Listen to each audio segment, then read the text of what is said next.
conversemos con el doctor Luis Herrada, que nos vemos hace mucho tiempo. Doctor Luis Herrada, gracias por este contacto, para que usted nos hable de, obviamente, los peligros de dejar a un niño, a un animal adentro de un auto en estas características y qué empieza a pasar en el cuerpo. De hecho, comentaban ayer que este niño ya tenía signos claros de deshidratación.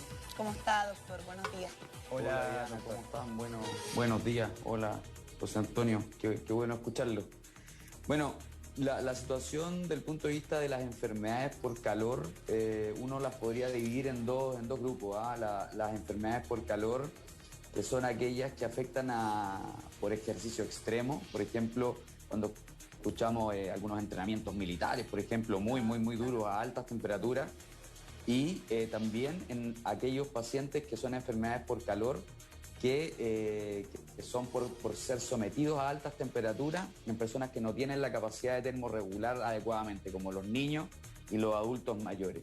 Y ahí vemos una gama importante de situaciones, ¿no es cierto?, que parten desde una cosa muy simple como calambre, hinchazón de las extremidades inferiores, ¿no es cierto?, de las piernas, dolor de cabeza, cosas que hemos sentido cuando hemos sido sometidos a temperaturas altas, cualquiera de nosotros. Claro.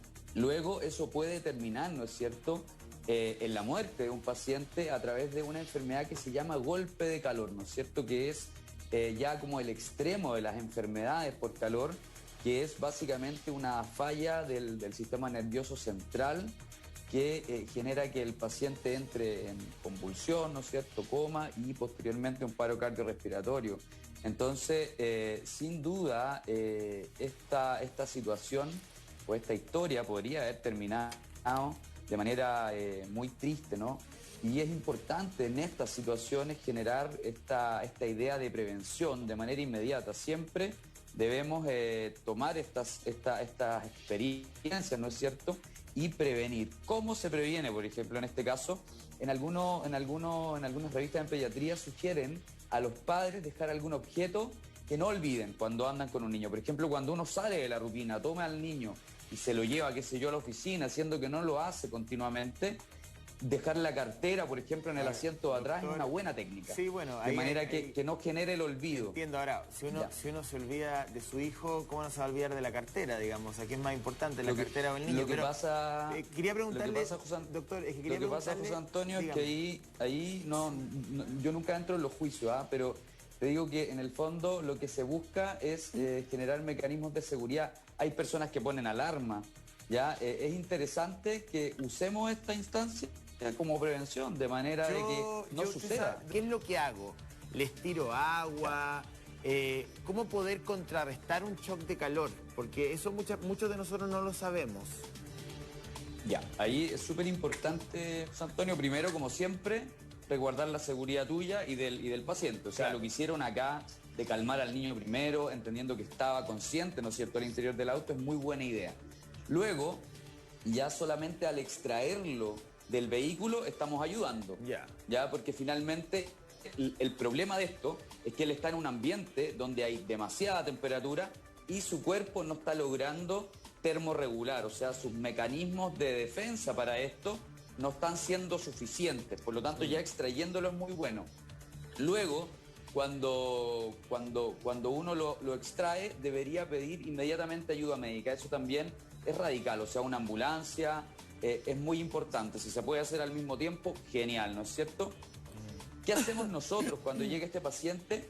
Habitualmente, efectivamente, el centro de la terapia es el enfriamiento, hay que enfriarlo y hay distintas técnicas para enfriar un paciente. ¿Paños húmedos? En el caso de los pacientes que tienen un heat stroke, o sea, un golpe de calor, sin duda primero dar el soporte necesario, intubar en el caso que se requiera, monitorizar, y luego hay distintas cosas. Uno es, por ejemplo, rociar con agua, con estos aspersores de agua, como agua en evaporación, que tiene que estar aproximadamente a 15 grados, asociado a ventilación, de manera de favorecer los mecanismos de eliminación de calor del cuerpo, ¿ya? eso no se puede hacer, digamos, en la calle. Lo razonable es que lo primero es que ese paciente se saque de la fuente que lo está afectando, es decir, que se ponga a la sombra y se vaya, ¿no es cierto?, a un centro asistencial donde el equipo médico lo va a asistir en este contexto. ¿Por qué no es bueno, por ejemplo, ponerle paños helados? ¿No es bueno? Porque es lo razonable, ¿no es cierto? Uno le pone paños helados, porque eso aumenta la vasoconstricción del territorio de la piel, un mecanismo que usa el cuerpo para evaporar, para eliminar calor, es la vasodilatación, ¿no es cierto? Ustedes ven cuando uno hace deporte, mucho se pone rojo, ¿no es cierto? Y eso es vasodilatación, y lo que genera eso es evaporación, cómo yo me defiendo, cómo elimino calor. Y el frío impide esa evaporación. Que el cuerpo haga eso. Mire, entonces por eso tenemos que mezclar un poco de agua a temperatura de 15 grados con viento, de manera a temperatura alta, con ventilación a temperatura alta. Doctor. Entonces, o al revés, va a depender de lo que uno tenga preparado. Doctor, ahí veíamos el detalle de esta nota que, bueno, afortunadamente termina bien porque al niño, digamos, no le pasó nada grave. Pero yo le preguntaba por en cuánto tiempo un niño chiquitito como él podría haber muerto dentro de un auto con una temperatura de 30 grados. Porque aquí estoy leyendo una nota que me manda Piri que dice que la temperatura dentro de un auto puede ser 3 veces mayor a la temperatura del exterior. Así es.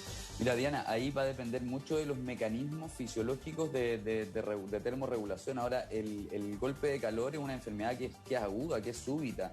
En general, se habla de horas. Los síntomas prodrómicos, por ejemplo, la sudoración excesiva, un poco el compromiso de conciencia, estas alucinaciones, qué sé yo, vienen en un periodo de horas, 2 horas, es lo que se habla y después empiezan los síntomas ya más complejos, ¿no es cierto?, que tiene relación con el compromiso neurológico y finalmente cardíaco, que termina en la muerte de estos pacientes. Yo pienso que aquí se actuó o aquí hubo prevención, es interesante. Yo me enfoco siempre, como le he dicho millones de veces, en cosas que son súper positivas. Y, por ejemplo, acá hubo prevención. O sea, aquí hubo alguien que dijo, oye, a ver, pero mira, hay un niño dentro del auto. Porque aquí también podría haber sido que hubiese pasado todo el mundo y nadie hubiese dicho nada. Y aquí se alertó a los servicios de emergencia comunales. El niño se extrajo y yo creo que eso también genera conciencia en las personas. Creo que ahí hay que enfocarse y siempre ir a la prevención y a la educación. De la falta de oxígeno, además dentro de un auto que tiene las ventanas cerradas. Claro, ahí es difícil que un auto en su interior quede sin oxígeno, ¿no es cierto? Porque no está 100% cerrado, ¿no? Los automóviles tienen, ¿no es cierto? A pesar de que uno no lo percibe, tienen acceso de aire. Si no podríamos viajar con las ventanas cerradas, así que eso no es un grave problema. Me interesa, Diana, poner un punto hoy día en particular, porque hoy día hacen 34 grados de calor, está anunciado una cosa importante. Cuando hablamos, ¿no es cierto?, de los niños que quedan encerrados en los autos, fíjense que el golpe de calor, que hablábamos, ¿no es cierto?, que estaban estos por ejercicio extremo y estos que tienen los adultos mayores, en estos días también se dan cuando un adulto mayor, por ejemplo, sometido a temperaturas extremas de ambiente. O sea, hoy día lo que debería suceder es que la gente idealmente esté a la sombra, muy bien hidratado, de manera de prevenir también síntomas que son menores por calor, que a veces motivan también muchas consultas, por ejemplo, edema de extremidades o la cefalea, y eso es importante. O sea, hoy es un día para estar, ojalá, porque sabemos que a veces hay gente que por temas laborales no puede estar a la sombra, y si no puede estar a la sombra, tener periodos cortos en la sombra e hidratarse de buena manera. ¿Por qué? Porque hoy va a ser un día de mucho calor. Repetir las recomendaciones en el caso de un niño, de un adulto mayor o incluso de un adulto que tenga signos de shock de calor, que no necesariamente puede ser porque está dentro de un auto, sino que, como dices tú, doctor, si hay una persona que tiene que trabajar a pleno sol. ¿Cuáles son los primeros signos de que estoy viviendo un shock de calor y qué tengo que hacer? Ya.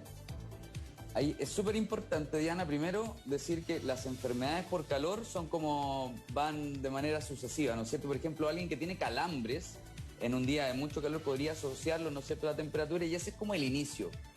Y el grado más extremo de severidad es, ¿no es cierto?, el paro cardiorrespiratorio y la muerte de alguien secundaria a la exposición a altas temperaturas. Entonces, los síntomas más leves son los más frecuentes, y ahí está, ¿no es cierto? Los calambres, el edema de extremidades, ¿no es cierto? Que son esta hinchazón de las piernas, que muchas veces parte uno el día normal y en la noche las piernas muy hinchadas, ¿no es cierto? Luego, ¿no es cierto?, pueden aparecer síntomas como cefalea, empieza a aumentar el tiempo de exposición y empiezan a haber cambios fisiológicos y se empieza a alterar algunas cosas. Por ejemplo, hay pacientes, sobre todo aquellos que hacen ejercicio extremo, que empiezan con vómito. No sé si a ustedes alguna vez cuando hicieron ejercicio extremo les dolía la guatita. A mí me ¿no pasaba cuando chica el test de Cooper.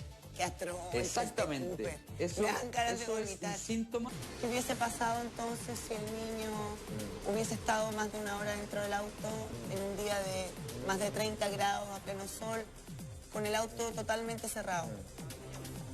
Lo que yo les decía, Diana, ¿cierto? Esta historia, si nadie se da cuenta y pasa efectivamente 1 o 2 horas y el niño pierde la capacidad de termorregular, que eso es algo que varía de individuo en individuo, este niño hubiese terminado fallecido. Si yo te digo que ahí no hay una duda, ya existen casos de eso en el mundo y no es tan infrecuente. Si por eso yo invito siempre a que utilicemos estos casos para que la gente tome conciencia de que esta situación es una situación que puede terminar en un desenlace fatal y por lo tanto es importante recalcar la prevención de estas situaciones en particular. O sea, siempre cuando los médicos participamos, ¿no es cierto?, de estas situaciones, y que se ha visto mucho con lo del COVID, estamos enfocados en eso, ¿no es cierto?, en prevenir, en educar, y parece que ahí va el rol, ¿no es cierto?, que dado que esta noticia